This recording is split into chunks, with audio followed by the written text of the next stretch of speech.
The sky turned red at exactly midnight. No one saw it coming. 1 minute the stars twinkled peacefully above, and the next, the sky was painted in a deep, glowing red.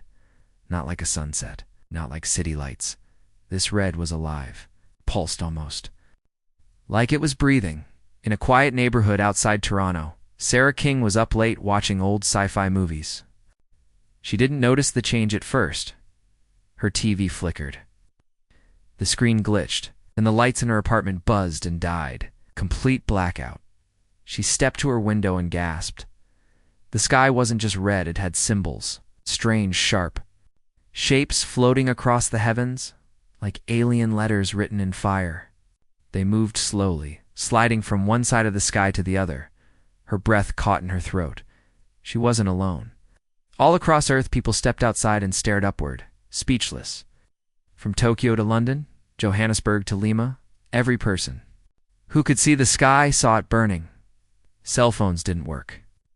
Satellites failed. 33 minutes, the world went dark. When power returned, the internet was silent. No news, no updates, no live streams. Just static or loading screens.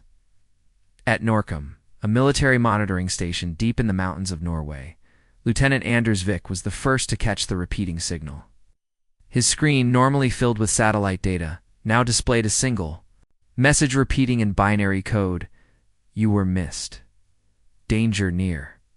He rubbed his eyes, thinking it was an error. But it wasn't.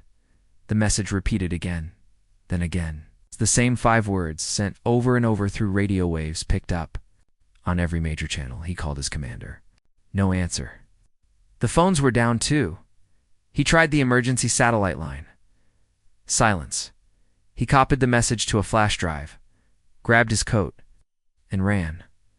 Halfway across the world at a research station in New Zealand, a group of astronomers confirmed something terrifying. Several communication satellites in orbit had turned themselves to face deep space, not Earth. And their data logs showed they'd received a transmission just before the blackout. A massive burst from outside the solar system. Like a bell ringing across the stars, no one knew who sent it, or what it meant. But it was clear now.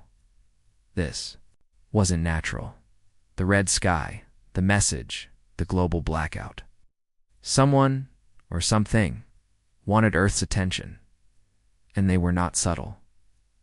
In Washington, a private meeting was held in an underground room below the Pentagon. 12 people sat at a long steel table. Generals, intelligence officers, scientists. One man, older than the rest, sat silently at the end. He had white hair and deep lines across his face. His name was Director Harlan Bryce, and he had seen this before. He opened a dusty folder. Inside were printed photos, faded and yellow at the edges. Every photo showed the same thing, red sky symbols, almost identical to what appeared tonight. The date on the folder, May 9th, 1962. "We buried this," Bryce said quietly. "We thought it was a glitch, just weather interference." But it wasn't. The others stared at him in disbelief. "You're saying this happened before?" one asked. Bryce nodded. "Only for 7 minutes." Over the Arctic Circle, the sky turned red. These same symbols appeared. Then everything went back to normal.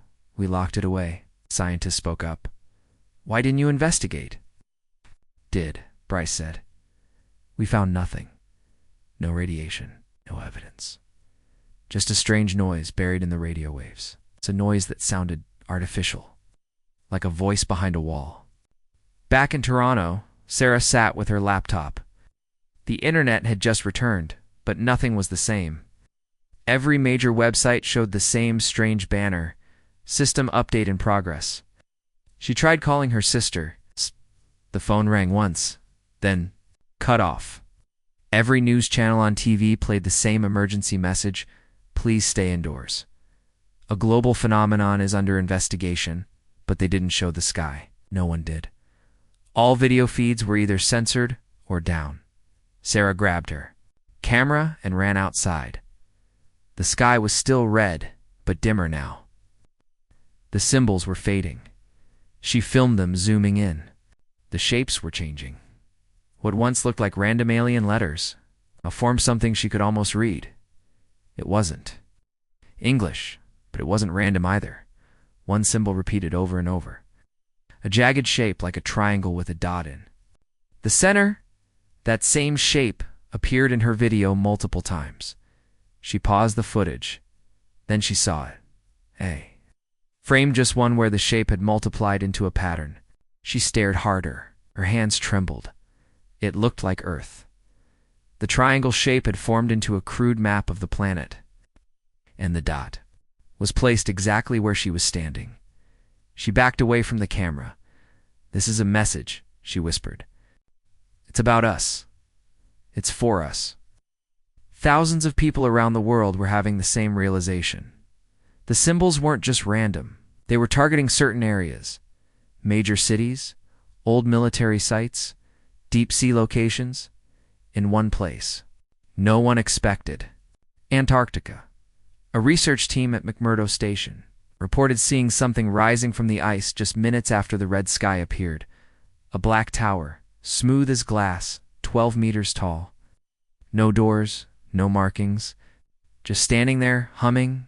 They tried to approach it, their video feed cut off. In Norway, Lieutenant Vic hiked through the snow to an abandoned satellite station. It hadn't been used since the 80s, but something pulled him there. When he arrived, the door was open. Inside, the lights were on. A monitor buzzed softly on the screen. The same message. You were missed. Danger near. But now a second line appeared beneath it. Choose quickly. He backed away. His breath clouded in front of him. A low hum began to rise from the ground.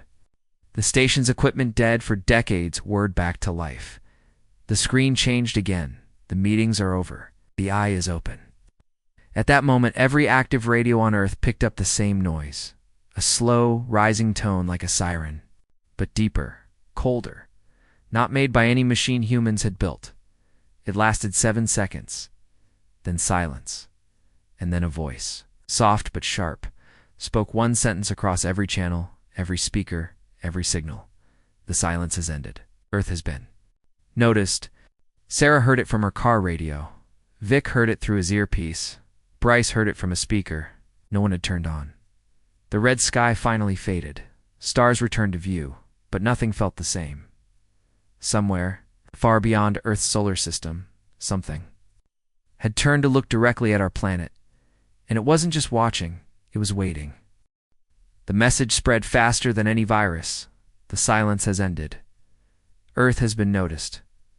People didn't sleep that night. News anchors stuttered on live TV. Scientists tried to explain the sky symbols, the strange sounds, the voice that spoke across every device, but no one had answers. Some called it a hoax. Others whispered about an invasion. But in a quiet office beneath a university in Berlin, one man didn't panic. He had expected this. Dr. Elias Crane had studied deep space signals for 20 years. A genius in math, he once taught for NASA, but left after he claimed the stars were talking. No one believed him. Now he sat in front of his old receiver, smiling. The red sky? The voice? It was all connected to something he'd uncovered years ago. In his files was an ancient radio, burst logged in 1998. It had come from beyond the edge of the Milky Way, shaped like a question, then silence. He'd tried to reply, but Earth's systems weren't strong enough. That same burst, that same pattern, had returned tonight. Only this time, it wasn't a question. It was a call, and someone or something was responding. Elias turned up the volume.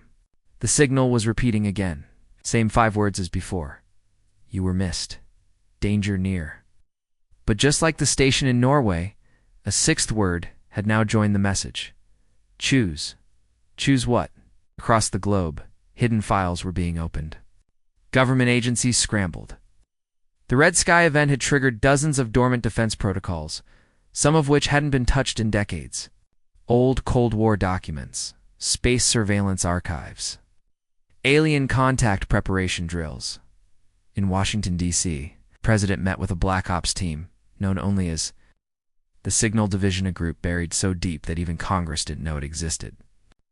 Had one job: Prepare Earth for alien contact. They'd been waiting a long time. We never replied, one agent said. We were invited to the Galactic Summit. Over 30 times. Each signal was intercepted and buried. By who? The president asked. The agent handed her a thick file. Earth blocked itself, he said, on purpose. Meanwhile, in India, an astronomer named Priya Mehta discovered something even stranger. Looking at old telescope logs, she noticed the same red sky symbols had been faintly appearing for years, but only visible in infrared, like someone had been sending warnings, quietly until now. The alarms weren't new, they were just louder. In London, security footage leaked online, showed a satellite dish at an abandoned RAF base suddenly power up and begin spinning wildly. A beam of red light shot upward into the sky for exactly 13 seconds. Then the dish exploded. People began asking the same question. Was this a warning to us? Or a warning to others about us? Sarah King was still trying to make sense of her video footage.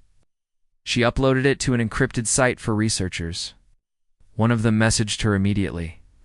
What you recorded, those symbols, they match known galactic trade codes, the researcher said. Not all of them, but enough. Trade codes? She replied. Galactic meeting language, used by species to broadcast identity. Location. Threat level. Sarah's heart skipped. What does Earth's message say? There was a long pause. Then, the reply came, Earth, Species 6A. Status, non-compliant. Contact ignored. Dangerous predator class. She stared at the screen. Predator class? The researcher responded again. Sarah, the symbols above Earth aren't warnings for us. They're warnings about us. Back in Norway, Lieutenant Vic returned to the base with a team. The old equipment now pulsed with energy. Inside one of the drawers, they found a sealed envelope. Marked use only if sky turns red. They opened it. Inside was a photo grainy in black and white. It showed Earth from space. Hovering near it, 3 unknown ships. On the back of the photo, written in faded ink, first contact denied. We are not ready. The date, 1971. Below that, one more sentence. Tell Earth they're still watching. That same moment, in orbit above the Pacific Ocean, a private satellite owned by a global tech company caught something moving. It wasn't a meteor, it wasn't a ship, it was a ring of light, slowly forming just beyond. The moon, a ripple. Like space itself was bending. The satellite feed cut off seconds. Later, but not before transmitting a single frame, in the center of the ring, barely visible, was a shape. A dark, smooth vessel. Waiting, Dr. Crane, still locked in his university lab, watched the new footage. He adjusted the signal tracker. The repeating message had changed again. You were missed. Danger near. Choose quickly. Approaches. He spoke out loud to no one. They gave Earth a chance to join. We ignored them. Now the eye is coming. His assistant looked pale. What's the eye? Crane didn't look away from the screen. The final watcher, he said. The last warning. And then, once again, the sky above Earth shimmered, not red this time, but a cold, deep blue, silent, heavy, as if the planet had been placed under a lens. The world held its breath. The countdown had begun. The boy had no eyes, but he saw everything, in a quiet hospital room in Kyoto. 10-year-old Hiro was asleep when the blue sky shimmered above Earth. His mother sat beside him, holding his hand. He'd been blind since birth, rarely spoke, but tonight at 2:11 a.m., Hiro sat up, opened his mouth, and whispered a string of numbers. His mother screamed. Nurses rushed in. He kept whispering, again and again. A soft, steady voice. 1499. West of nothing. 1. Below the sky. 13. Awaken, awaken. The doctors had no idea what it meant. But hundreds of miles away, a NASA researcher named Naomi Westlake was listening to the hospital's emergency audio feed, part of a new global monitoring program triggered after the Red Sky event. When she heard the numbers, her heart skipped. She ran a quick check. The coordinates matched a site in northern Siberia. Not a town, not a base. Crater, a deep one, never explored. Naomi sent a drone satellite to scan it. It picked up something strange, a glowing structure at the bottom of the crater metal, smooth and shaped like a disc, buried beneath ice for centuries. It pulsed softly, alive. And then the satellite lost signal. Back in Kyoto, Hiro had gone silent. He smiled once, then fell back asleep. In Berlin, Dr. Elias Crane saw the same report. He wasn't surprised. He had predicted this moment. He knew. Where the numbers came from? From a memory older than humans? A warning hidden in Earth's past. He pulled out a map almost no one believed was real. A star chart made of stone, found in Turkey. Dated over 12,000 years old. It's the same symbol from the red sky. The triangle with the dot was carved into the center. Below it, the words 13 sites, 1 answer. He circled Siberia, 1. Is waking, he whispered. In Moscow, a team of scientists was already on its way to the crater. They arrived at dawn. The snow was burning cold.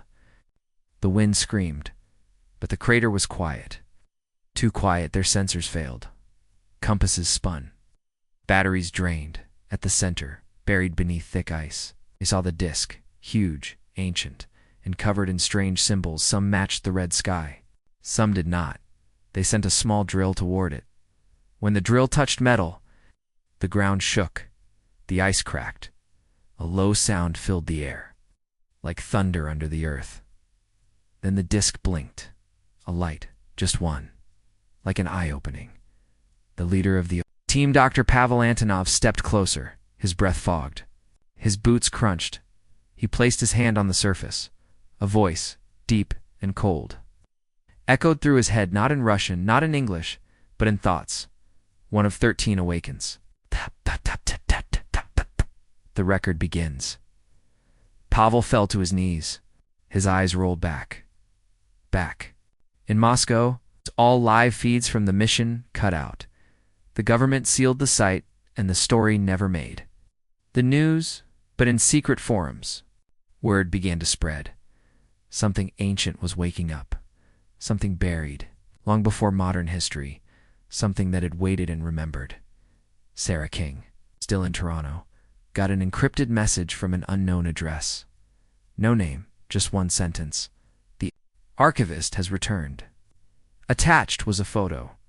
A blurry image of a man in a desert. White beard, torn coat, carrying a staff with a glowing tip. No one knew where the photo was taken, but Sarah recognized the pattern on the staff. She zoomed in. It was the same triangle dot symbol. She posted the image to the secure science board. Within minutes, it was taken down. Then her laptop froze. Her lights flickered. A soft voice came through her. Speakers, not loud, not angry, just a whisper. Earth chose silence. But the record cannot be erased.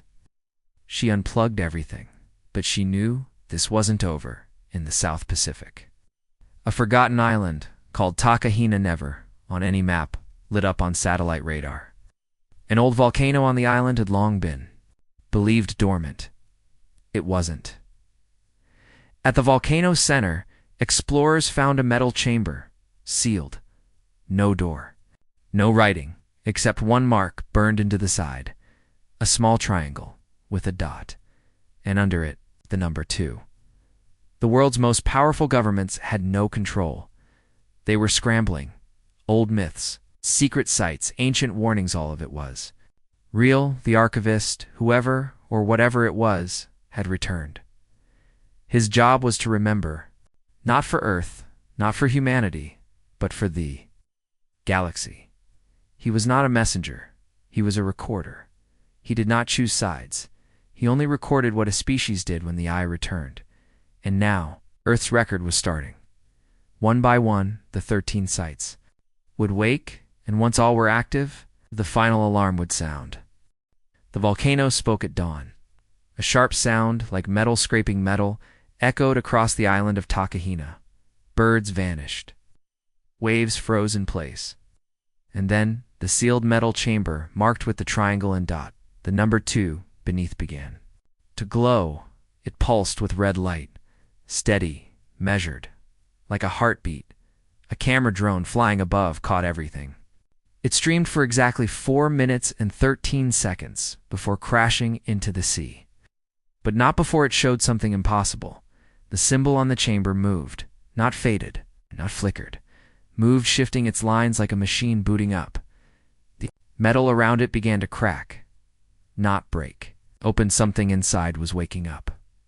Something old, thousands of miles away. In a Cold War bunker buried beneath Greenland, General Taryn Wolfe received the alert. Her private satellite had picked up the same energy signature near Takahina as it had in the Siberian crater just days before. She activated Protocol Zeta-13. The room lights turned red. Only 5 people in the world had clearance to even say those words aloud. Zeta-13 was Earth's last contingency plan for non-human contact Triton before most of the current world leaders were even born. Taryn had read the whole file twice. It didn't tell her how to fight. It told her how to surrender. But to who? That part was blank. The only real instruction came from a voice file labeled If-13 Wake. The file had been recorded by an unnamed astronaut in 1972. His voice trembled. They are not machines. They are not gods. They are recorders. They remember everything. Every war, every silence, every choice. They do not punish. But after they record, something else comes. Something that judges. Taryn shut the file off. Then she whispered to herself, 3 are awake now. She looked at the wall where she had posted a map with 13 marked sites. Only 10 were still dark. 4. Now in Toronto, Sarah King hadn't slept in 36 hours. She was getting anonymous emails, videos, coordinates. Most were hoaxes, but one stood out. It was footage blurry. Key from the Australian outback. A team of hikers had found something under the red sand. Metal. Ancient. Burned with a symbol. She froze the frame. It was number 3, third site. Third awakening. In every report, the pattern was the same. Red sky symbols appeared, followed by radio static. Then the local environment would go dead silent. Then a sound. Then a pulse. Then something turned on. Sarah started connecting the dots. All sites were built underground. All were built long before Earth's recorded history. All had the triangle with dot symbol. And all were now sending out the same repeating radio burst. The ICs. 13 must speak. She didn't understand what it meant till she got another message. No subject. No signature. Just a single line of text. Each site holds a choice. She blinked. Choice. Then another message arrived seconds later. Only one will be heard. Deep in the Arizona desert, an old man named David Renner sat in a cabin surrounded by hand-drawn maps and journals. He'd once been a military linguist, retired early after claiming to hear alien signals and numbers. No one listened to him then. But the world had changed. The moment he saw the red sky. He went to his shed and unearthed a wooden crate. Inside was a stone tablet he'd found years ago in a cave beneath the Grand Canyon. Everyone thought it was Native American, but he knew it wasn't. It had the symbol, the triangle, the dot, and another, smaller symbol below it, a half circle. Cracked down the center, he now knew what it meant. The half circle represented Earth. The crack meant divided. A divided species cannot speak for itself. And so, David finally understood the eyes. Test, 13 sites, each offering Earth a voice. But only one would be chosen. Whoever entered that site and triggered its final mechanism would speak for all of Earth. It wouldn't be a government, or a general, or a scientist. It would be the one who arrived first, who understood the test, who made the right choice, and Earth only had 13 chances. At exactly 10:13 p.m., a new sound echoed across Earth's satellites. It wasn't a message this time. It was a countdown. Each site had started transmitting a sequence 30, different timers, all synchronized. Each one had less than 72 hours. Then, silence. Then judgment. Sarah King's phone buzzed again. A third message. Takahina has chosen. Site 2 has accepted an answer. Her chest tightened. Someone had entered Site 2. Someone had made a choice. She didn't know who. She didn't know what that choice was, but the world had no time left to debate. 12 sites remained. 12 choices. 12 chances to prove Earth deserved to be heard. Before something else came listening. The fourth site screamed before it woke. It happened deep in the Sahara Desert, inside a canyon no human had visited in over 100 years. Local shepherds heard it first, a low, shaking sound, like iron twisting under pressure, followed by a sudden wave of heat that scorched the air. Then came the light. A column of green fire burst from the canyon floor and rose into the sky. 3 satellites caught the flash. Only one survived. Back in Berlin, Dr. Elias Crane watched the data flood. He was now sleeping on a cot in his lab, afraid to leave. The world outside was cracking, not just governments and cities, but trust itself. No one knew who was making the choices at the sites. No one knew what happened after a site accepted. Someone, only this was certain, for sites had now activated. 9 remained. Earth's voice was being chosen piece by piece, without warning, without vote, without control. Elias opened his map again. 13 red dots blinked on the screen. The sites each with a new countdown. But something had changed. Site 2. Takahina was no longer pulsing. It was dark, completely offline. Elias stared. Had it gone silent? Or had it finished? He reached for his recorder. This is Crane. Site 2 has stopped transmitting. If it made a choice, we don't know who made it. What they said, we are giving away Earth's fate one site at a time. He hesitated, then whispered, I think they're testing us. Far away in a forest in eastern Ukraine, a teenager named Oleg stumbled on Site 5 by accident. He wasn't looking for it. He had been out hunting with his older cousin when they saw a strange shimmer through the trees, like sunlight bending wrong. When they stepped closer, the trees around them started to hum. Their compasses spun, their phones died, and then they saw it. A metal door carved into the rock. Not rusted, not ancient, perfectly clean, like it had been placed there yesterday. There were no markings on the outside, no triangle, no dot. But when Oleg reached out, the stone lit up. The triangle appeared. Then the number 5. He took a step back, but the door opened. Warm light poured out. And the humming stopped. His cousin panicked and ran. Oleg stood frozen. Then a voice filled the air, low, distant, calm. This site will hear one. No. Oleg was alone. He stepped inside. The news didn't report Site 5. No one knew it existed yet.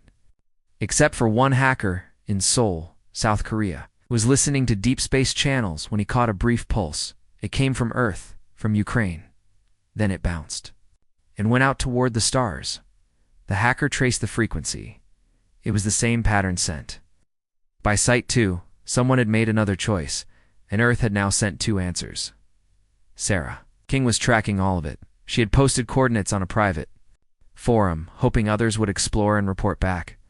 Some were real researchers, some weren't.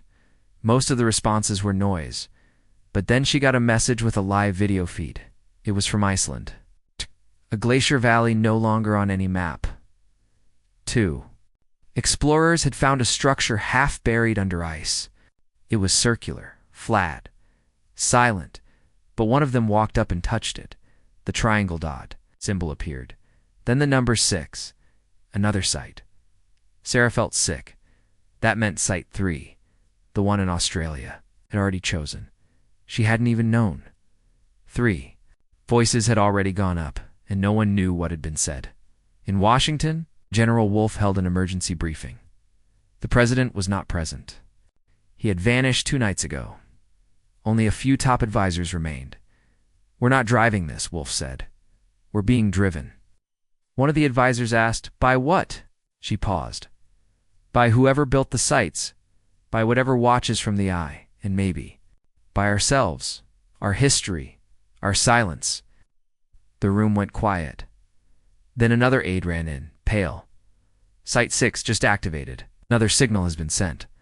Wolf rubbed her face. That's 4. No, the aide said. 5. Site 4 in the Sahara just went dark too. Wolf looked at her map. 8 sites remained, and Earth was running out of time. Back in the desert canyon, after the fire vanished, a single object was found at the bottom of the impact crater. A smooth metal cube. No seams, no weight. Cold to the touch, but when exposed to sunlight, projected a message into the air. A message in simple Earth languages. A message that only read, "We have recorded your anger, your silence, your fire. One more will speak soon." That night, the stars above Earth shimmered again, not red, not blue, but white. The kind of white that made shadows vanish, and as the light spread, thousands of people looked up and saw the same thing in the sky. New symbol. Not a triangle, but a circle with 13 dots. 12 still dim, 1 now glowing. The clock was ticking. Earth's fate was being written, and only 8 sites remained. The 6th site never opened. Not fully. And that scared everyone more than the others. It was found in the Andes, mountains buried under a cliff that collapsed during a minor earthquake. A group of climbers saw strange black stone poking out of the earth, smooth and cold like glass. But what caught their attention wasn't the surface. It was the air around it. It didn't move. The wind blew everywhere else, but around the structure. Complete stillness, like time was frozen. One of the climbers, a woman named Mariana, stepped forward and touched the stone. The symbol appeared instantly: triangle, dot, and the number 6. She flinched. Then the stone hummed. Not a loud noise, just enough to feel in her bones. The other climbers backed away, but Mariana stayed. She heard something they didn't, a whisper. In her native Spanish, but not spoken aloud. "Do you wish to be heard?" She didn't answer. She couldn't. The whisper came again, this time colder. "This site will wait once, only once." Symbol faded, and the stone went dark. Satellite sensors from Chile picked up nothing unusual, but one telescope station off-grid, manually operated, caught something. A pulse. A ripple in the sky like a skip in video. It's barely detectable, but it matched the pattern from all previous site activations. Only this time, the ripple never finished. The signal was incomplete. The scientist, a young man named Jorge, ran checks. 3 times before realizing what it meant. Site 6 had been triggered, but not chosen. There had been no decision, and that was new every other. Site had either stayed silent or sent a signal. This one was waiting. Dr. Elias Crane stared at the analysis logs with a dry throat. "This changes everything," he said to Net. "No one. The sites can be rejected. They can refuse us." He pulled up a chart of site activity. Sites 1 through 5, activated. Confirmed transmission. Site 6, pending. Still no answer. He checked the countdowns. Each site's internal timer was set by the moment of discovery. They didn't run on Earth time. They ran on galactic clock. A concept almost no one understood, but the timing matched pulses coming. From the eye, every site was ticking toward the same endpoint, and it was getting closer. Less than 50 hours left. Sarah King was traveling now. She hadn't slept in a real bed for days. She was flying toward northern India, following a cryptic message she'd received from a mountain monk who claimed to have seen the eye open from the cave of the sleeping sky. She didn't believe it until she saw the satellite scans. A large signal spike had come from a remote Himalaya peak only hours ago. No military nearby. No settlements. Just one glacier, untouched. Unknown. The photos showed a faint outline beneath the ice. A dome. And at the top, a faded symbol, barely visible, the triangle, and the number 7. In orbit. The ISS had been evacuated days earlier. Only one astronaut remained. Commander Vincent Cole, who had volunteered to stay behind. He wanted to see it. He wanted to watch the sky when the final signals were sent. He'd been seeing strange patterns forming above Earth. Not stars. Not satellite shapes. Sometimes a triangle in light. Sometimes a line of fire tracing across the sky like a boundary marker. Then, one night, as Earth rotated beneath him, saw it. On the dark side of the planet, just past the horizon, something moved. It was massive, black against black. No light, no reflection, just a silhouette. It's larger than any ship or station ever built. It didn't drift. It hovered, watching, and then, in the darkness, lights began to blink on its surface. 13 dots. 4. Now glowing one, flickering, and a new one, just beginning to pulse. Number 7.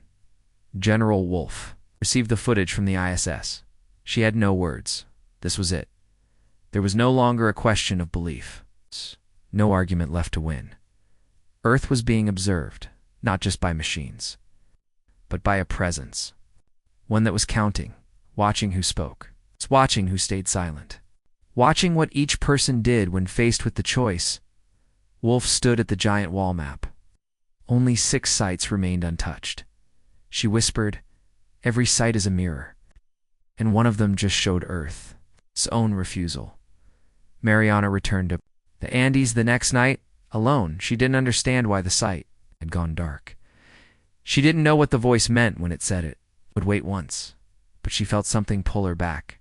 She climbed the ridge again. The air was still frozen. The wind stopped again as she approached. This time, she didn't touch the stone. She spoke, "I want to be heard." Nothing happened at first. Then the triangle returned, and the number changed. Not 6, but 6.5. Half a site, half a choice. Then the whisper came again, "You are not ready." The light dimmed, and the countdown resumed. 48. Hours remaining 6.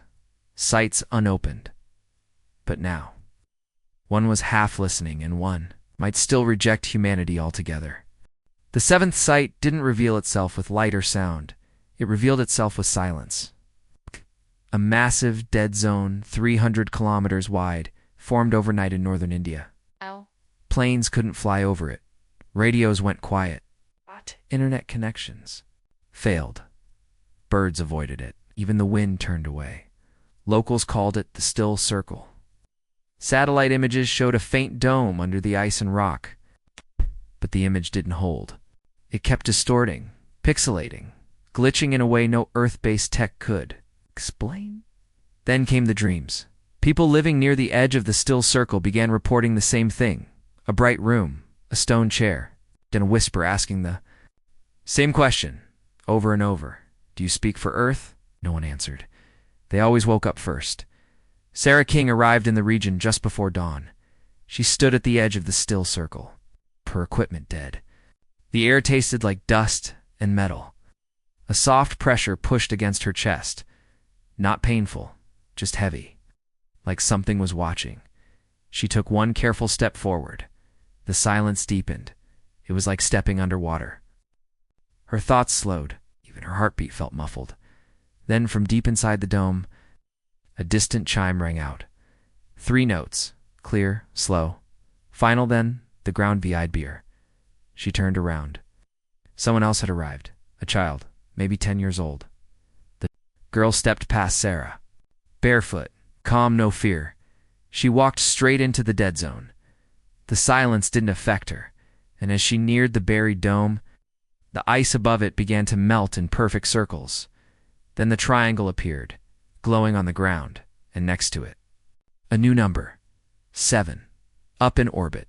Commander Vincent Cole saw the 7th glow, the object beyond. Earth was clearer now.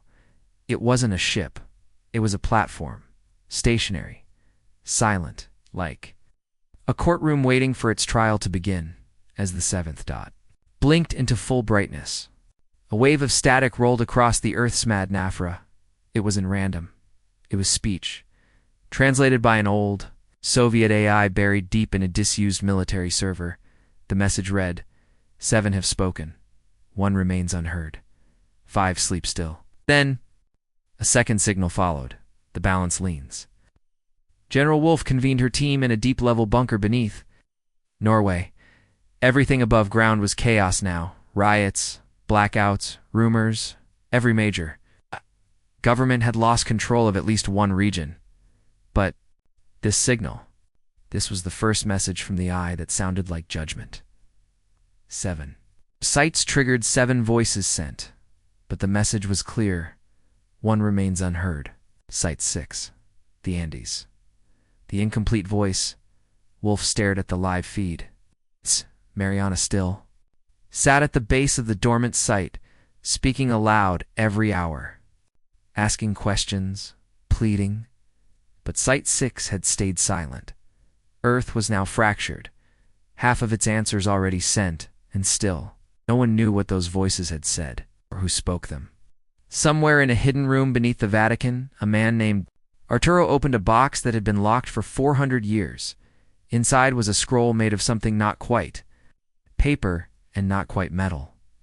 On it, written in 6 languages, was a prophecy long kept secret. When the stars draw near and the triangle opens, Earth will not choose, it will be chosen. And 13 shall stand where none were meant to kneel.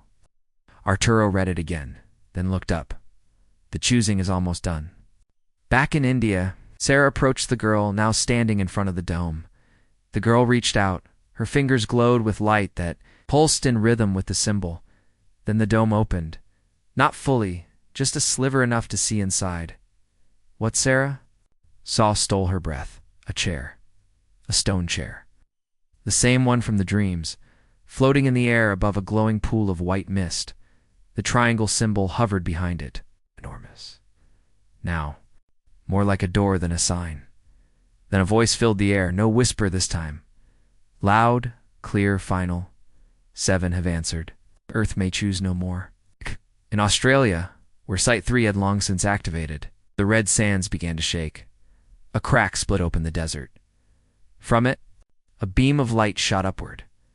The same thing happened in the Sahara, in the Siberia, in the ocean near Takahina. Beams of light, one for each sight that had completed. Each beam rose, bent toward the sky, toward the platform, toward the eye, back. In orbit, Commander Cole sent a final message to Earth. They're not just listening now, they're gathering the answers. It's like pulling votes from a box. He paused. But I don't think this is a vote. He looked out the window, trembling. I think this is a sentence. And at that moment at 2:13 UTC, Earth's moon flickered, only for a second. Like a blink, then it changed. New lines appeared on its surface, glowing. It's 13 circles, 7 now bright, 1 dim, 5 waiting, and beneath them, all a final shape. Not a triangle, not a dot, but a blade, hung above Earth, waiting for a final judgment. The blade hung over Earth like a quiet threat.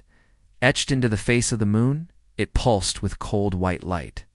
Not sharp, not moving, but felt by everyone, everywhere. Some stared in silence. Others fell to their knees. Some screamed. Many simply turned off their screens and walked outside, searching the sky for something they could no longer deny. It was real. It had always been real. And now it was deciding.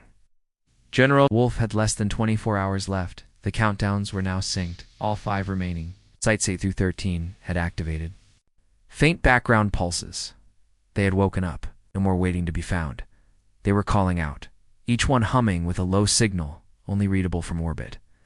Each one blinking the same message over and over. Who will be your final voice, Doctor? Elias Crane stood at the edge of Site 8, buried under an ancient city in eastern Turkey. He had tracked the signals, used old seismic maps, and hiked for 2 days with a broken ankle to get here. He didn't speak when the dome emerged from the stone beneath him. He just knelt, placed his hand on the triangle and waited. A low tone sounded, and the number appeared. 8. Another beam of light rose into the sky. Earth had sent its 8th voice, and this time, the sight didn't go dark. It stayed open. Inside, glowing symbols spun in the air. Data, maybe? Or evidence? Or something far older? But Elias didn't move. He was weeping. He wasn't sure why. In orbit, Vincent Cole saw the eighth light up. On the moon, the eye above Earth shimmered again. Brighter now, like it had eaten something, digested something. Then a voice came. Not from the eye, not from the sights, but from the stars, from deep space, translated by ancient radio patterns and run through for AI systems. The message was clear. The threshold is met. Your voices stand. Judgment proceeds. Then silence. Nothing moved. No new countdown. No messages. Just quiet until the final 5 sites lit up at once. In Antarctica, it's cracked in perfect geometric patterns revealing Site 9 in the jungles. Of the Congo, vines slid off ancient stone. Site 10 in the Mariana Trench. Pressure dropped suddenly, revealing a black circle, Site 11 in northern Greenland. It's buried beneath fossilized bone, Site 12, and in New York City. Hidden under a forgotten subway station, Site 13, the final 5, each one glowing now. Each one waiting, but no longer for discovery. Now they were calling, and they all spoke the same final message. Projected into every language across every screen on Earth, Earth may choose one last voice. One, let it be heard. Panic followed. Every world leader scrambled. Broadcasts exploded. The UN called an emergency meeting that no one attended. It wasn't just about who would speak. It was about what they would say. Would they beg? Would they resist? Would they admit guilt or offer hope? Across the planet, the message was debated, hijacked, distorted, and drowned. But in the middle of all the noise, one voice rose. Small, clear, a girl's. The same girl from Site 7. No name, no origin. She simply walked to Site 13 beneath the city and stood before the triangle. It blinked once, then opened. No questions, no delays. Inside was no chair, no machine, no mist, just a mirror. She stepped in front of it. The mirror rippled, and for the first time, spoke not aloud, but in every mind tuned to the site. Final speaker accepted. Voice recognized.